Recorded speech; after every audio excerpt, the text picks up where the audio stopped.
Баткен облусунун өнүктүрүү программасынын долбоорун иштеп чыгуу боюнча мекемелер аралык жумушчу топ 4 күндүк иш сапары менен Баткен облусунда болду. Алар облустун бардык аймактарында жергиликтүү тургундар менен жолугушуп, көйгөйлүү маселелер менен таанышты.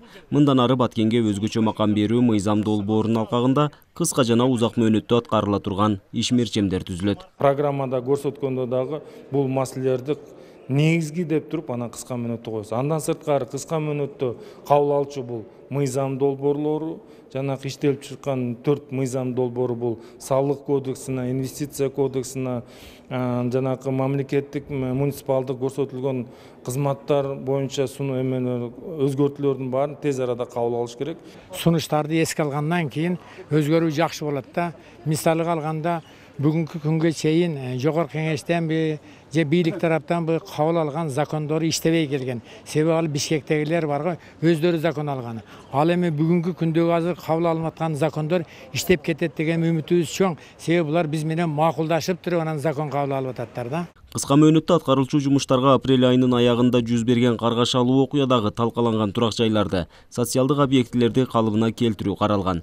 Жакынкы 15 күн аралыгында күйүп кеткен жеке үйлөрдүн пайдубалы толугу менен бүтөт. Бардык жумуштар эгемендүүлүк күнүнө карата аягына чыгарылат. Ушу МЧСтен дагы күчтү тартабыз деп бүгүн пландаштырдык. Кудай буйрса тездетип баары ушу мамлекет тарабынан курулуп аткан сос объекттер, шейит каза болгондордун 36 үйү баарыны акыркысын ушу 31 августка тапшырабыз деген үмүттөбүз.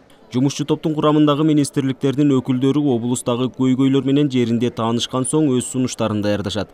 Ага ылайык гана өнүктүрүү программасынын облус үчүн таасирдүүлүгү жана жарандардын жашоо шартын жакшыртууга салымы дайым болот. Мындан улам реалдуу сунуш бербеген жумушчу топтун мүчөлөрүнүн жоопкерчилиги да каралат. Ар бир жетекчи мына ушунча иш-чара уюштурулуп ушуга чейин алып келип аткандан кийин булардын жоопкерчилигин ар бирөөнүкүн карайбыз. Кандай сунуштамаларды берет, кайсы иш-чараларды киргизет, каржы булагын кандай көрсөтөт, аткаруу мөөнөтүн кантип көрсөтөт, аткаруучулардын кандай баарын белгилеген болсо, толук кандуу ушундай сунуштар берилген болсо, биз ошону программага киргизебиз. Эгер анын берген сунуштамалары мындай төмөн сапатта чийки болгон болсо, анда өздөрүнүн дагы жоопкерчилигин карайбыз дегенге чейин барып атабыз.